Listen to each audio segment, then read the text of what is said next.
Hello and welcome to Catamount Community Connection, our public affairs show that we have each and every Sunday. I'm your host, Brian Collamore, and what we do with this program is to inform and make listeners aware of things that are going on, not just in Rutland County, but throughout the state, things that will affect everyone listening in some cases. We have certainly the legislature now with probably about 5 or 6 weeks left for this session. So there will be some new laws that go into effect, some of them upon passage and others on July 1st. And we will certainly keep you abreast of those each and every Sunday. Our show brought to you by the Rutland County Agricultural Society, which has brought you the Vermont State Fair at Rutland since 1846. We're already looking forward to the 179th Fair, which will be coming up August 12th through the 16th at the Rutland Fairgrounds. While I have a moment, I will mention that the Senate Agriculture Committee is going to put in a provision in a miscellaneous ag bill that will exempt the Vermont State Fair from the 3-acre rule. I don't know how successful we'll be on the floor with that, but I'm going to push very hard for it and try to get some support. I don't think the Agency of Natural Resources will be in full support of that, but it's something that I think is important. The Vermont State Fair is in a unique position with the surrounding area all owned by private owners, and there's really no way they can come into compliance with the 3-acre rule and all of its attendant provisions without some help. So I'll just mention that, and we'll see how things go. And we're very happy today to welcome in, I think you were on one other time, perhaps, I'm not sure how long ago, but we have Dave Allaire with us, former mayor, current member of the Board of Aldermen, and currently the president of the Board of Aldermen. So I want to touch base with Dave on a number of topics. Maybe first of all, and I'll kind of set this up, I hope, in some intelligent fashion. First of all, welcome in, Dave. It's great to see you. Well, it's good to be here, Brian. I appreciate the invite and look forward to chatting with all your listeners. Yeah. We had town meeting day now last month because, by the way, we're recording this on the 19th of April. It will air a week from there on Sunday, so it'll be on the 27th. And so some of what we're going to maybe talk about will have happened or changed or something. That's the danger of recording a show ahead of time, but there's really no way for me to do it because I'm up in Montpelier during the week, so we have to record this. But anyway, we're in April now, and again, the legislature, probably with 5 or 6 weeks left, we're looking at possibly the end of May for adjournment this year. At one point, it looked like we were going to go right through June because of the education reform bills that were still in play. But I think we're probably going to get out at the end of April or at the end of May, and then probably have to come back. There is a veto session scheduled for, I think it's the 16th and 17th of June. There's no vetoes right now, but you never know. And then if the federal government continues on its way with the cuts that are certainly in play, especially with Medicaid. And let's be honest, the state has probably 35 to 40% of its annual budget tied up with federal funding. We're probably going to have to come back in September and fiddle around with filling holes in our budget. But anyway, that aside, town meeting day was last month now as we look back at March. And I was a little bit surprised with some of the results. I thought maybe it would go the other way with both. And if you take a look at the executive part of the votes in Rutland, the mayor's race, and then the Board of Aldermen, it seemed like there were a couple different things going on there. Mike Dunches reelected with a pretty healthy margin, to be fair. And yet some of the members of the board who were running for reelection did not win. And it seemed as though folks took a little bit more of a conservative vote in terms of who they elected to the board. So I'm always thinking that's probably a good idea, that you have some balance there and then you can work back and forth. We certainly are seeing it this year in the legislature as well, where Republicans picked up quite a lot of seats in both the House chamber and the Senate chamber. So I don't know whether you want to make any comment, Dave. Obviously, you were running and were reelected. And then the other strange part was Henry Heck, who was an alderman and ran for mayor, but when he didn't prevail, he's still on the board. So he's going to finish out his term.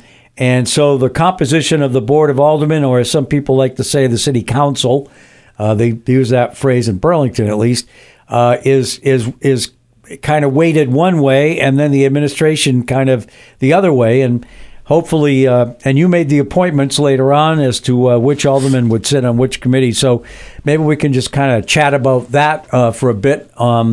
Surprised with town meeting? The turnout was pretty good too. Yeah, so there's a variety of things I think that were going on there, Brian. One was, what happened in November. I think that there was quite a bit of angst at the federal level about, the course of the country and what was happening. And I think also here in the state. And as you mentioned before, that reflected in the votes for the legislature in the House and the Senate. There's more balance up there. And I think people were taking maybe a little closer look here as they approached town meeting about, the balance or lack thereof for the last couple of years between the administration, the mayor's office, and the former sitting Board of Aldermen. It seemed as though, as I was observing over the last couple of years, with a lot of the issues, there wasn't a lot of debate. It was almost to the point of rubber stamping what the mayor wanted. And I think that there was some concern amongst the voters, amongst the residents of the city, that we needed your term, balance. And I think that's my term too, because that's what we have on the board now. I think that there is a lot of folks who have been around the bend a little bit over the years, myself included, served in the legislature, been on the Board of Aldermen before, and that is going to, I think, reflect in how we move ahead in some of these issues that are before us. And there's some big ones, some large spending issues, crime, taxes, spending. Those are all kind of front and center for us right now. And I'm very pleased, needless to say, of how town meeting went. I was very appreciative of the voters, and where I ended up. And obviously sitting in the chair, someplace that I was for 9 years running.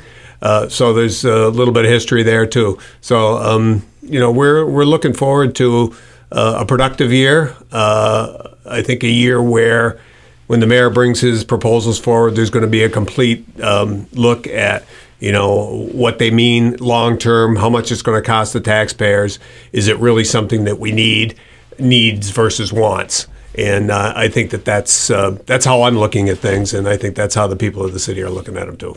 We're talking to Dave Allaire, who is not only on the Board of Aldermen, but the president of the board. So he was the one that made the appointments for the other members of the board.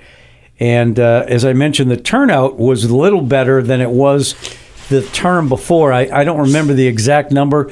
I remember it being 25% or something before. Yeah, 2 years ago it was about 25%, and now I was very disappointed at that, obviously, because it didn't turn out so well for me at that point. But that meant 75% of the registered voters in the city did not turn out, right? And that's not good. It did tick up this year. It was in the low 30s, I believe, of the percentage. So I was pleased about that.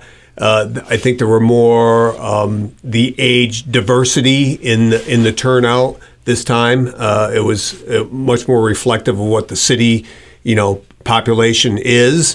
We are an older population, not just in the city, but in the state, as you know. And so I was pleased about that. So let's hope that trend continues. And that I know right now people are tuned in because there's a couple of big issues that are before the city that are quite controversial. And we can touch on them real briefly if you'd like. But sure. And I think people know what I'm talking about. Yep. But, I would like to see this come November or in next town meeting next March, that trend to continue and people get more involved and cast their vote. So I'm kind of wondering, because initially after the vote, with the town meeting vote, I had heard that maybe one of the other aldermen who was just elected again might be the president. And I thought, okay. And then it happened. So was there a lot of discussion about that, or how did it happen that did you step forward at one point and say, okay, I'll take it on again, or how did that? Because I had heard the name Donahue was going to be, at least that was what I saw on Facebook. So who knows? Yeah. Well, yeah, Facebook is Facebook, but I think Tom publicly expressed an interest early on, right after the election, and we did have some discussions amongst ourselves, the folks who had just been elected, about who wanted to be responsible for what issues and what would where their interests lie and where their strengths were, and Tom mentioned a couple of things. He had served previously, quite a while ago now, but in the Jeff Wenberg administration about community development and business development. He'd been the head of the Chamber of Commerce, so he had a track record there. And he did express a strong interest in being involved in that. And, we determined that being in the chair wouldn't necessarily reflect that strength. He wouldn't be able to use that as much as he wanted to. So we talked about, okay, who else? And I certainly, let everyone know that I was interested, and I would be glad to do it if that's the way everybody seemed to go. And after having a discussion with Tom and a couple of the other aldermen about where they thought they might land, we determined that the best way forward would be for me. I made a phone call to each and every single alderman, asked them for their support. It was unanimous that night. I was very pleased about that. Of course, usually at the beginning of a term, when you have the first meeting or two, it's relatively calm. There's just a lot of pomp and circumstance. You get sworn in, and you talk about the committee chairs and that sort of thing. And there isn't a lot of hot button issues right off the bat. Well, this year it's a little different. It's been a frying pan right into the fire. The last two meetings have been lengthy, a lot of emotional debate. People feel very strongly about some of the issues, and I think that's what's going to happen. Well, we have a meeting Monday night, and probably for the next few months. But that's okay, because people are tuned in. They're paying attention to the issues, and on the flip side, controversy sparks interest, and that's good. Yeah, and of course, there's those of us that don't live in the city, and I live in the town, are constantly being reminded about that. Again, on social media and also the Rutland Herald. So what we're talking about, I don't think we have to tell anybody that's listening if they've been paying attention, is Kim Peters was not reappointed as the director of the rec department. And the mayor decided that for his own reasons. Nothing really has ever come out to indicate why he might have made that decision. Kim herself has been very quiet and didn't ever, to my knowledge, make any public statement about it one way or another.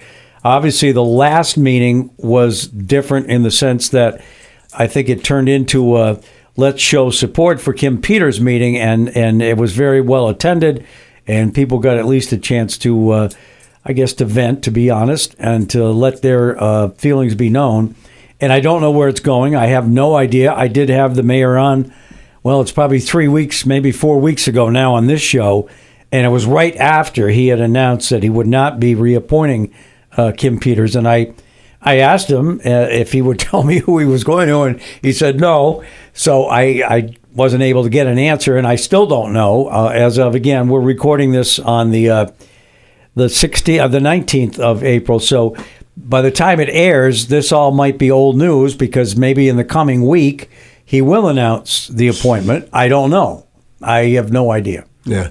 So a couple of things on that. I don't want to get into too many of the details because, of course, we were briefed in executive session, so that's kind of privileged information. Mm-hmm. The Herald did run an article here just recently which brought out quite a few of the details that hadn't been previously mentioned.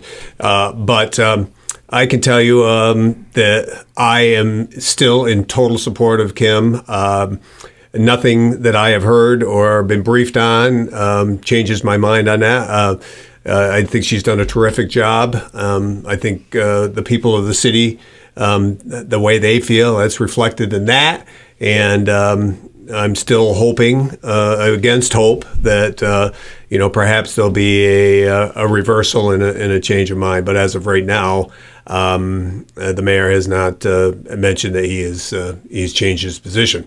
I do know that he is not planning on bringing any names forward this coming Monday, which is 2 days from now. So I don't think things are going to change in the short term.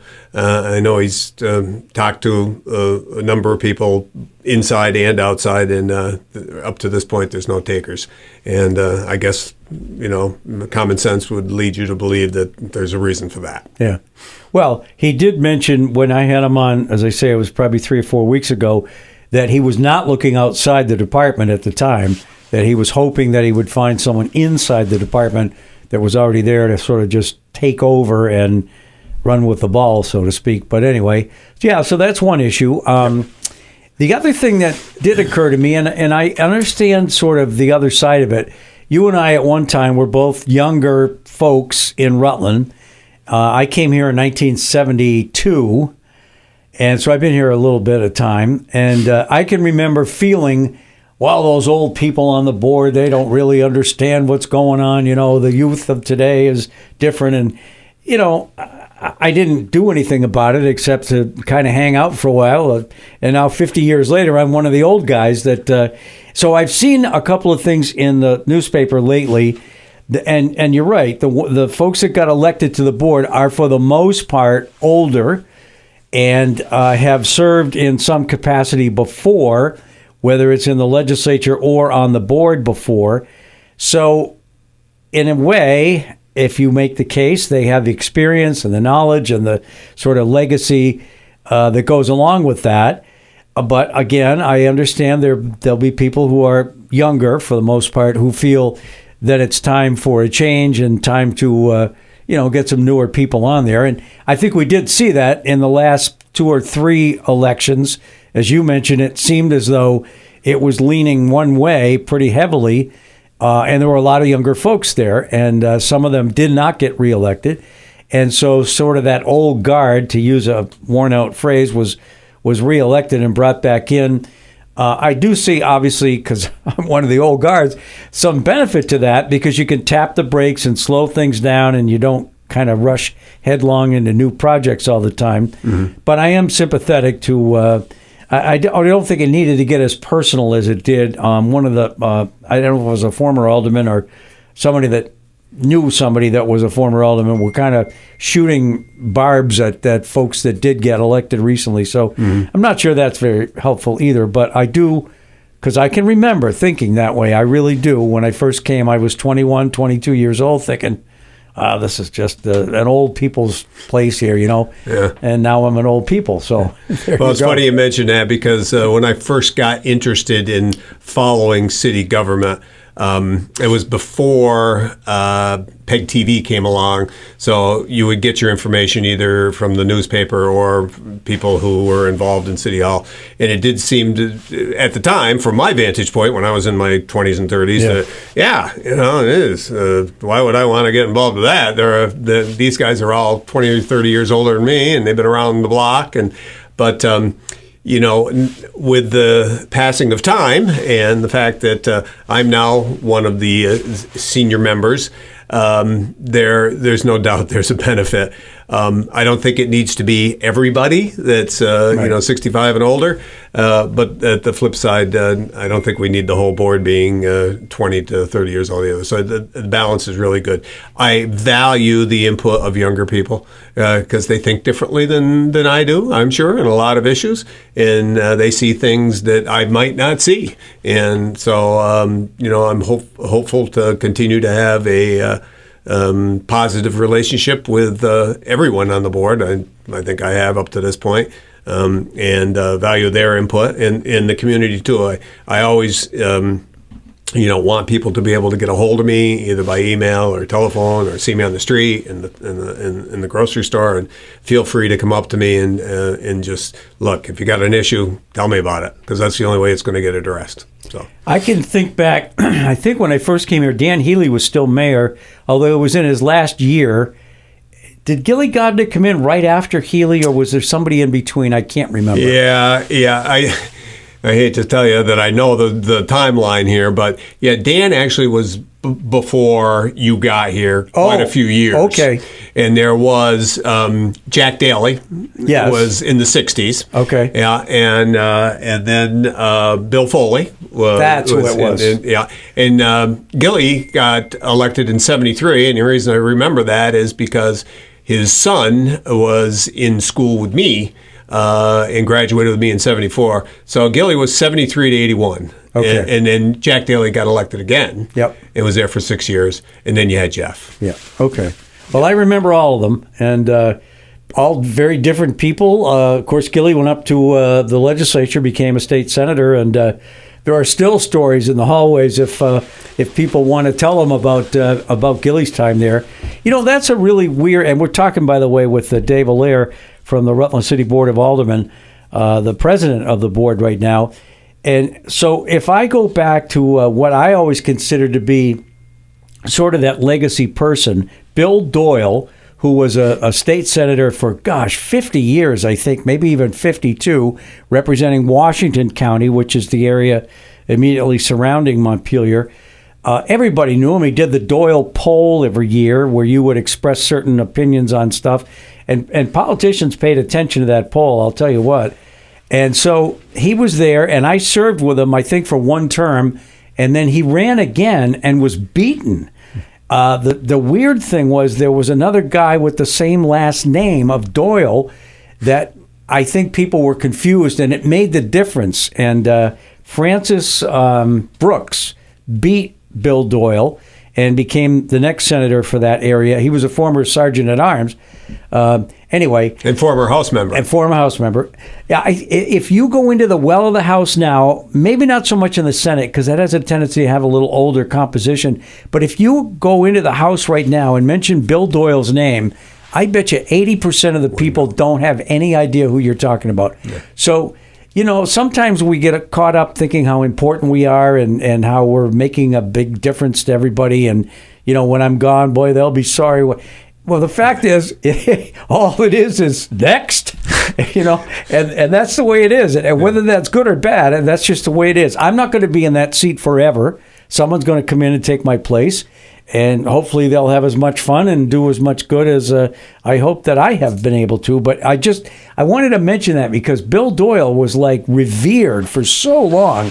And yet here we are, maybe 8 years, 10 years later.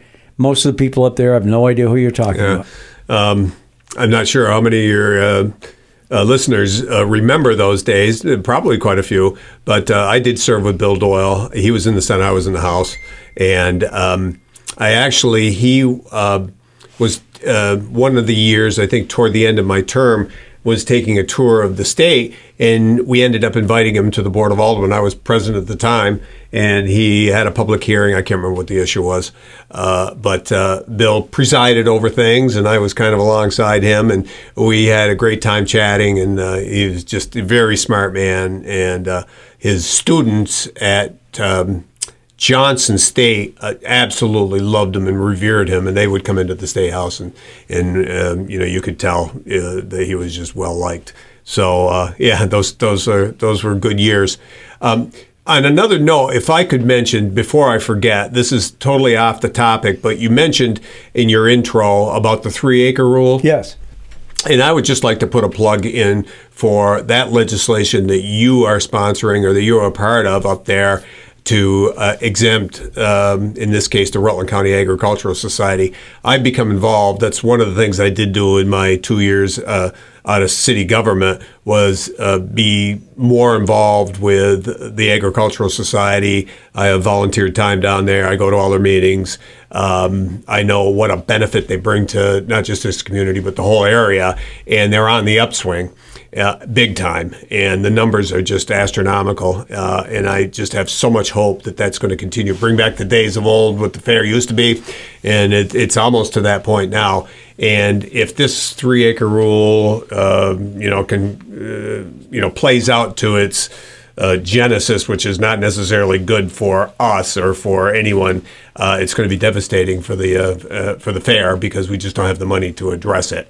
So I'm going to put a plug in for that, and hopefully people will be paying attention. The legislature will realize, and I do hear that there might be a little more awareness from our friends in Chittenden County that it is having a negative effect on them up there. So maybe that'll put a little oomph into what you're doing there. Yeah. So I just wanted to mention that before we got done. Okay. We're talking to Dave Allaire from the Rutland Board of Aldermen. We need to take our first break here on the program. We will be back in just a moment.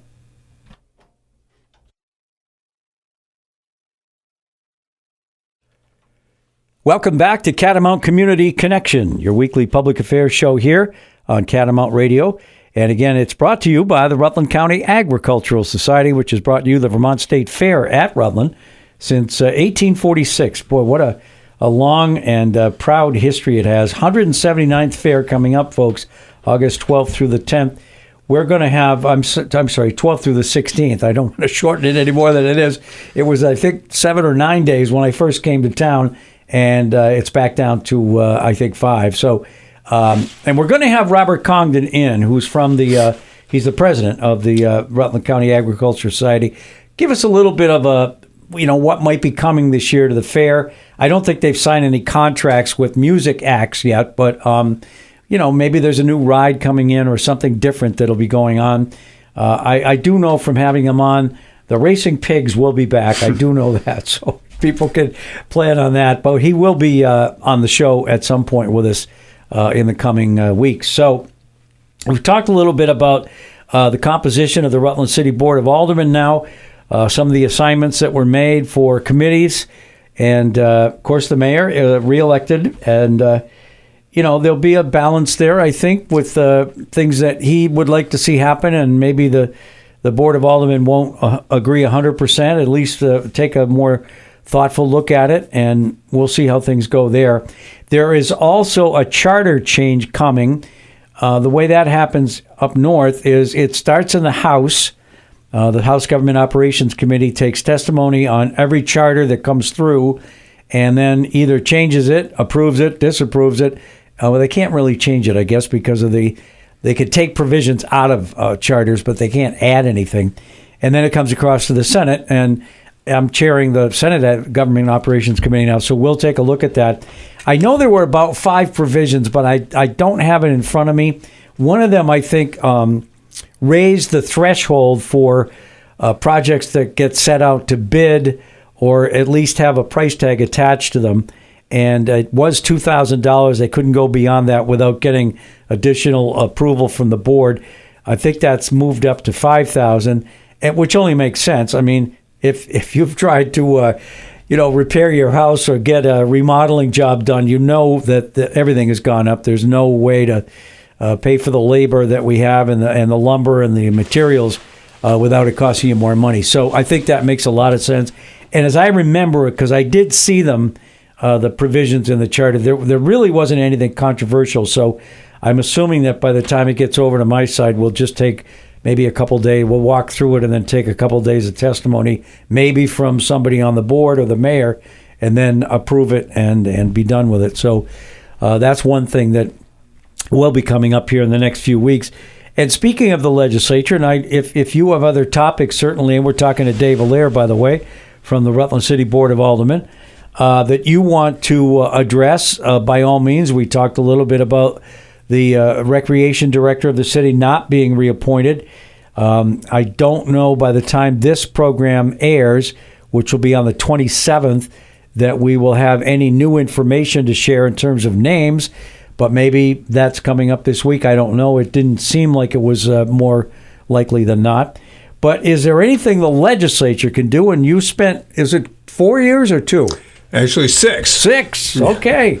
Yeah. So you know very well how the process works. Yeah. And whether there's anything left for us to do in terms of helping municipalities down the road, please let us know. Yeah, so as I mentioned before we got started here to you, that one of the appointments I made was to myself to be the representative to the Rutland Regional Planning Commission. We had our first meeting that I was part of the other night. And our guests via teleconference was 2 or 3 members of the legislature from our local delegation. And Chris Keyser was one of them, who happens to be my representative. He's on House Transportation, which I served for 4 years. And he gave us a briefing about some of the things that they were talking about up there. And one of them was he mentioned about the local aid, town highway aid to all the municipalities around the state. And that's, when I was up there, that was always a kind of a hot topic. There would be an occasional move to either cut it or change it, or how the formulas were done and everything, and everybody would all get all up in arms. Well, he mentioned that there was going to be a provision in there where it would automatically increase, according to the inflation rate for all the towns. And I thought that was actually a pretty good idea. It would take the controversy out. It would just be automatic. Yep. And, people wouldn't have to worry, local officials, especially the smaller towns. I mean, us too, we rely on that money, but the smaller towns really do rely on that money for their projects, because like you mentioned, the cost of materials, the cost of labor to get anything done now is just astronomical. We want to, here in the city, increase the amount of sidewalks that we do. And between the cost of the concrete and any outside labor that you might have to get to do it, if we don't have enough, hands to do it ourselves, you just don't get as much done as you used to be able to. So town highway aid was huge. I thank Chris for bringing that forward. And I was appreciative of the fact that the local delegation took the time on I think it was Tuesday night to at 7:00 to address the Regional Planning Commission, and there was out of the 27 towns, there was probably 19 or 20 representatives there, so almost every town was there represented, which was good, and they can bring back that information to their local communities, and so that's important. I was not able to attend, but I sort of made up for it, maybe, because I had Devin Neary on last week on this show, and we went over all of the master plan details in the hour we had. So I felt like at least I tried to get some of that information out. But yeah, I was not able to attend. I'll mention too, with respect to the transportation fund, that statewide it's in very bad shape. I don't know how else to say it. Senator Richie Westman from Lamoille is the chair, and he has made quite a point in the chairs meetings every week of saying it's in the red right now, and it's seriously in the red. The general fund is up a little bit, and the education fund is about flat, but the T fund, or the transportation fund, is down. And, it's funny that most people would not understand why. I knew that as people are more apt to buy electric vehicles than gasoline or diesel-powered ones, and we have not to this point figured a way to sort of share the load with those folks, because they don't use gas, so they don't pay the gas tax. So the gas tax is way off, and we're trying to figure a way of at least, as I say, putting some of the burden on the folks that are using electric vehicles. Whether you do that with a registration increase when they do it, or somehow an odometer reading at the end of the year when they go to get it inspected, and you could do it that way. The transportation committees have not figured out the best way to do it yet. But the batteries that are in those vehicles are much heavier than a traditional battery, and they wear the road out at, I think, a much increased pace than a regular powered, I say regular, maybe in some days it won't be regular anymore. It'll be unusual to have a gas or diesel powered car. Anyway, that's one of the things that has turned the transportation fund completely around. And I didn't realize this until the other day when I was talking to Senator Westman. He said the other reason is that manufacturers have made vehicles that get better mileage. So even if you drive a gasoline or diesel-powered vehicle, instead of getting, 18, 19, 20 miles to the gallon, most of the vehicles that are being sold are in the low 30s to mid 30s, and that's made a huge difference. So they use less fuel, and that's also taken, he said to me, 25 or 30% away from what was coming in with the gas tax. So anyway, I'll just put that out there for people's edification. I think we do have to make it fair. We have to figure a way to bring those people along. If indeed we're going to sell more electric vehicles, they have to, be in a position to help pay for the roads. And the roads are deteriorating. Richie told me on an average year, somewhere around 325 miles of state highway gets repaved. This year, they'll be lucky to get 125 miles done. So it's cut in half, and that's unfortunate. The other thing I'll mention, Dave, and we're talking to Dave Allaire from the Rutland City Board of Aldermen, the local options tax right now is split 70-30. So when you pay your extra 1%, whether it's rooms and meals or sales tax or whatever it is, the local municipality gets to keep 70% of that. And that's millions of dollars at the end of the year in most cases. And then the state gets the other 30%. So there's a bill in my committee right now which will change that percentage to 75% gets kept locally and only 25% gets shipped up to Montpelier. And there's a move afoot in the committee to make that 80-20. And that extra 10% would mean a lot of difference, I think, for the local folks. The problem is if you take it from one, you create a hole in the state's share of it, and that does go to pay for certain other things. But right now, there's a $14 million surplus in that local options tax bank, if you will. So then we have to figure out what we're going to do with the $14 million. Are we just going to let it continue to go up, or are we going to send that back to some of the cities and towns that have enacted that? And I think there are 4 additional towns that have indicated, Ludlow's one of them, that they're probably going to pass a local options tax within the next year or so. So that's just food for thought, I guess. Yeah. But well, I can tell you for us here in Rutland, it's made a huge difference in our bottom line. That local option tax was enacted or passed at town meeting in my last year as mayor, and I didn't have the opportunity to use any of that new revenue, and it's ended up being much more than we had anticipated. It's, I believe, up to about $1.6 million now in new money. Of course, it's been spent, but it's amazing how that happens. It's amazing how that happens. Government does like to spend money, that's for sure. Hopefully, it's gone to some of the places where we had intended it for it to go. Pension reduction, maybe some taxpayer relief, and capital improvement. That's what we had envisioned when we tried to sell it to the voters, and actually they supported it over. I don't know if it was overwhelming, but it was a good number of people that voted yes over voted no. So that's really helped us a lot. It's kept everything else more or less on an even keel. Although, again, I'll go back to what I mentioned earlier, is I am concerned about some of the excess spending that's gone on and new hires where I'm not really sure that we need. And we're going to look at all of that stuff over the coming year.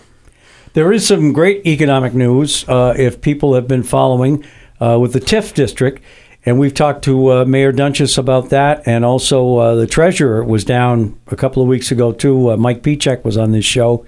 And he is also a big fan of it.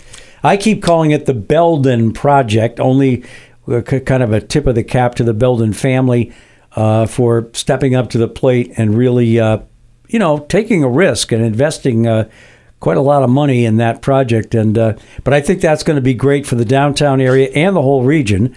You're going to see a pretty good-sized hotel go up, and some of it will be motel or hotel rooms for rent on a nightly basis, as you would expect. But there'll also be some apartments up top.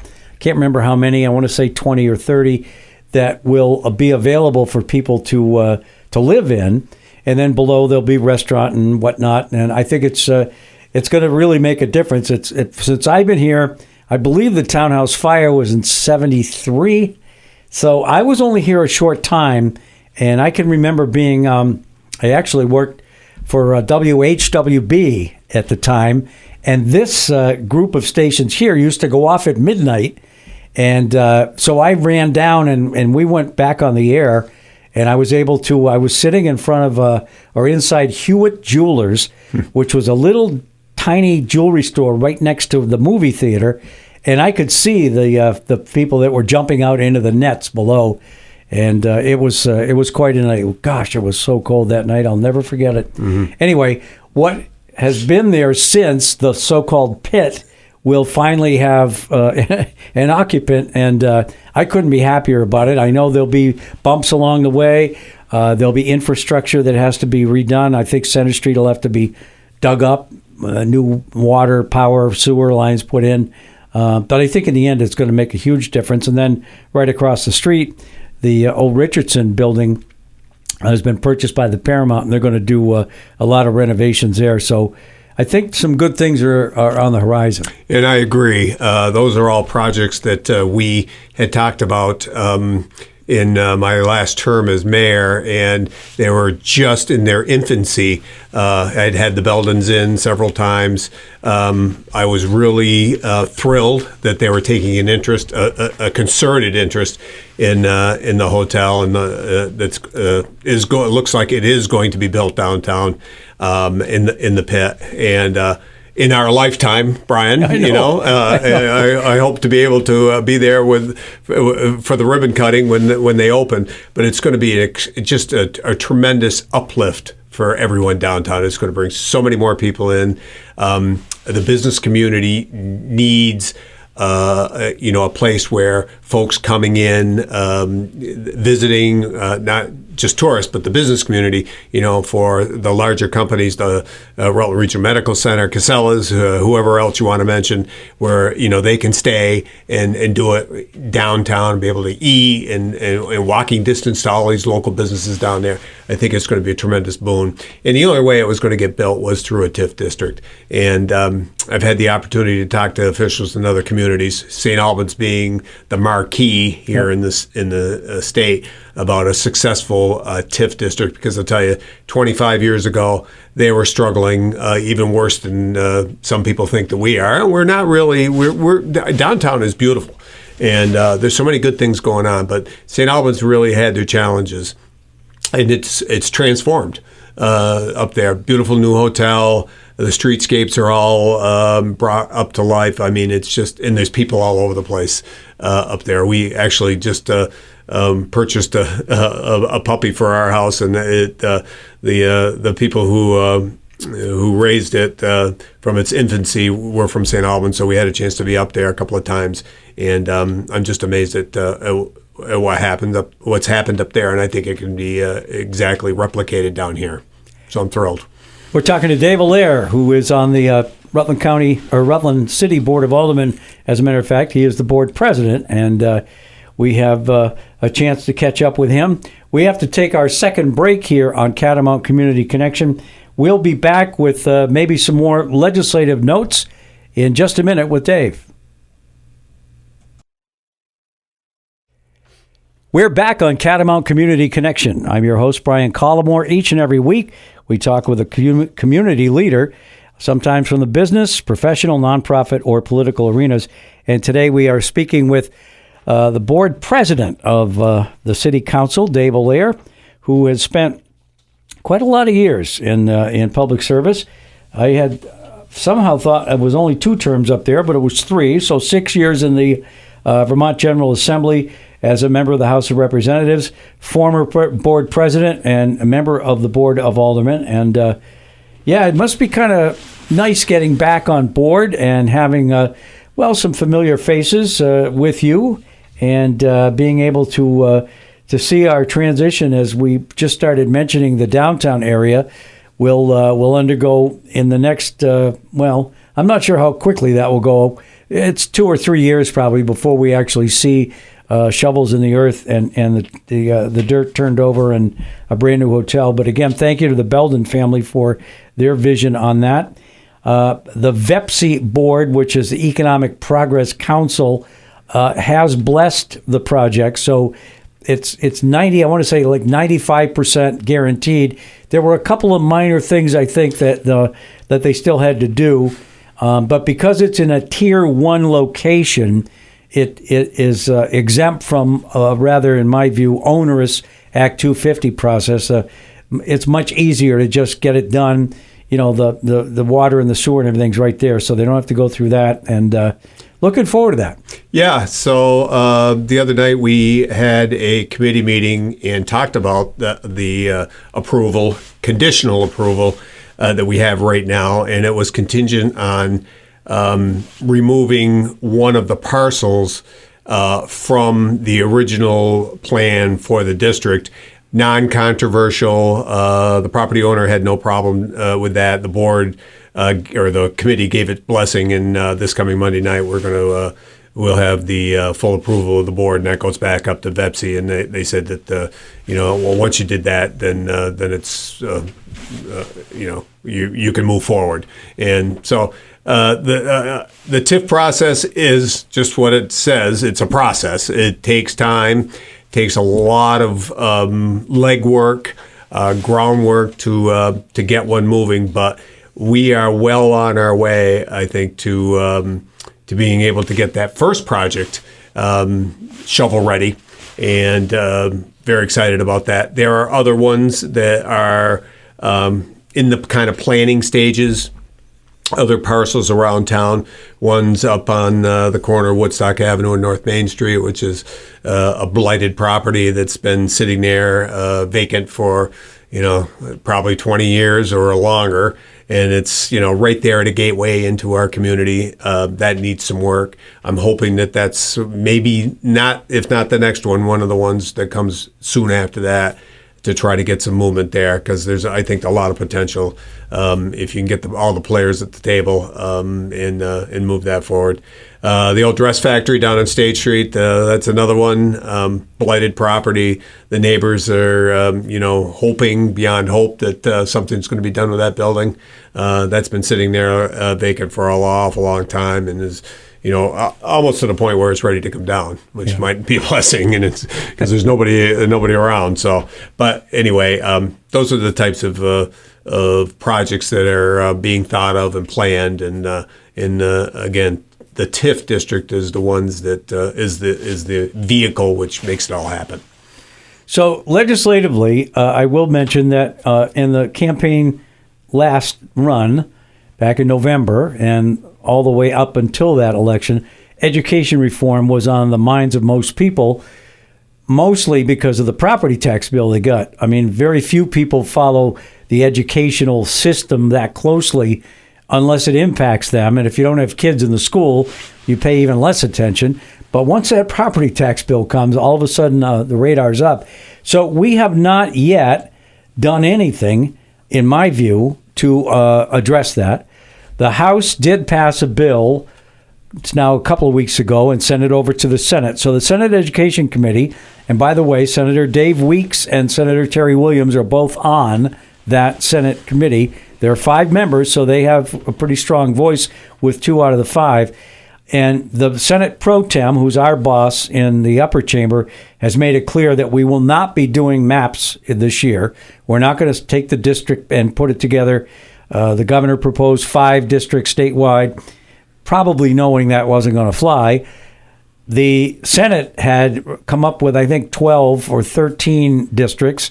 But anyway, that's not going to happen this year. But the formula to fund the educational system will be decided by the time we go home at the end of May.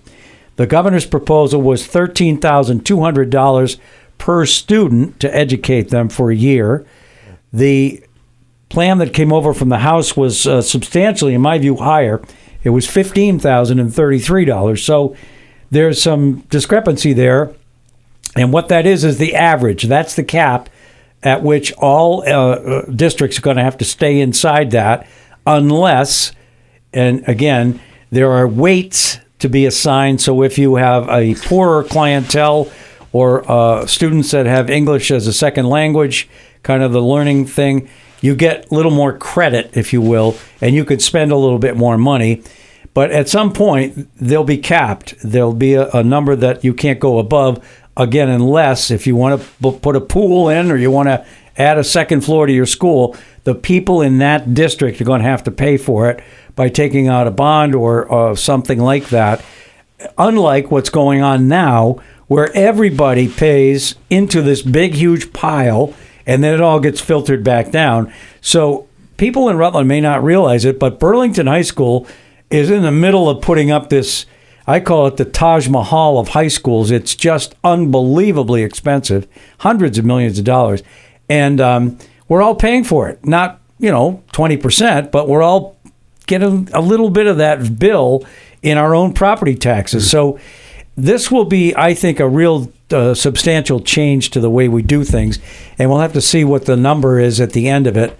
I spoke, Seth Bongartz, who's the chair of Senate Education, he's the member from Bennington, said that his plan is to see what the total number of dollars that we spent last year. It's $1.2 billion, I think, on the education, and somehow get that down as much as possible. So if we got to 1.1 or even 1, and then start the math backwards from that to determine what that the foundation formula, as it's called, what's that number going to be? Is it $14,000 a student or not? Vermont right now has one of the highest in the country, and you can argue whether the test results are where we all would like to see them. We're about in the middle of the pack. We're not the worst by any means, and we're not the best. But there's fewer kids every year, too. So it's kind of an interesting business model where you have fewer customers, so you charge them more money, and they don't get as much of a benefit. So I just wanted to mention that because it was a big issue in the campaign. People were absolutely fed up with the property tax bills they were getting, and I think the election results reflected that. So we need to make sure that we're listening to people and we do something about it before too long. Governor's plan was to spend, I think, $77 million to buy down that property tax increase, which was somewhere around 5.96%. That would get it down to about 1.5%. The House, actually, their proposal was to buy down even more and get it to zero. The problem is that's all one-time money, and we don't have any money left in the bank. The cupboard is bare, so we begin next year with that as a hole that we need to fill. So I'm not a big fan of spending it down too much more than maybe what the governor recommended. Anyway, all that's still on the table, and we'll see how things go. But I did want to mention that. The other thing that I did want Dave to just touch on, we've only got about 3-4 minutes left, public safety. And this has been an issue that's come up. I'm going to hopefully have the police chief on here maybe next week, the week after. We have done a little bit of work in that regard this year. Maybe not enough for people. I know people are fed up with the so-called catch and release where the ink isn't even dry on the paper, and whoever it was that went into store X and walked out with a couple $1,000s worth of stuff is back on the street again. I don't know what we're going to be able to do about that, but we're going to keep trying. Well, I hope you do, because it's a huge issue here in the city of Rutland. In a lot of communities around, you watch Channel 3 News, you listen to WSYB News, Mike Cameron, and it's a constant theme. It's just repetitive. I know talking, with the police chief and being intimately involved in law enforcement here for the last few years, it's a small group of people who are the repeat offenders that are creating the chaos in the community. But it's repeat. It's just over and over and over and over again. And, we have such a great police force. They do such a great job, but their hands are tied. And I know the state's attorney feels the same way. And to be honest, I think a lot of the judges, they take a lot of the heat, which aren't necessarily their fault because they have certain guidelines that they have to go by. So, unless or until the legislature really understands the impacts on the ground in these communities.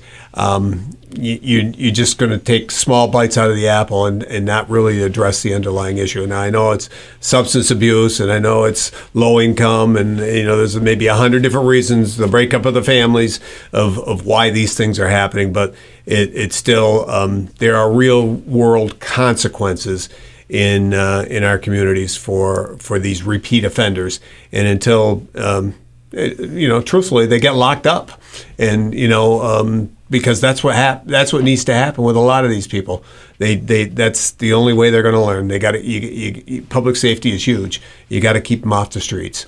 Some of the problem may be solved. The hotel motel program right now has begun to wind down substantially. People have 80 days. Once that 80 is up, they have to leave unless they qualify in certain categories: the disabled, moms with kids, veterans, that kind of thing. And that seemed to exacerbate the problem for a while. And I don't know, of course, the governor vetoed the Budget Adjustment Act, which had that in there, and that was the exact reason that he did. It has not been taken up for a vote because, quite frankly, they don't have the votes to push that through. I think it'll all be stuffed into the big bill later, and if that provision is still in there, I'm probably going to predict that the governor will veto the big bill or the big budget this year, and we probably will be back in June to deal with that. But we'll see how things go, and hopefully, with fewer people sort of wandering around, maybe the calls to the Rutland City Police Department will diminish as well. But we'll talk with the chief on that. Yeah, I think the chief can give you a good perspective on that. The repeat calls to a couple of the hotels down in the lower part of the city and up on Woodstock Avenue. But, again, it's a lot of the folks that were creating the mayhem were not local folks. They came in from all over the country. And frankly, I think all over the state to some degree, because eventually Rutland became a dumping ground. And we had more than our fair share when you looked at the numbers of our population compared to the number of people in the hotels. Rutland was ground zero, and fairly or unfairly, that's just not right. And so I'm glad to see it winding down. A lot of damage has been done. Those properties are to the point where I don't know if they'll ever come back.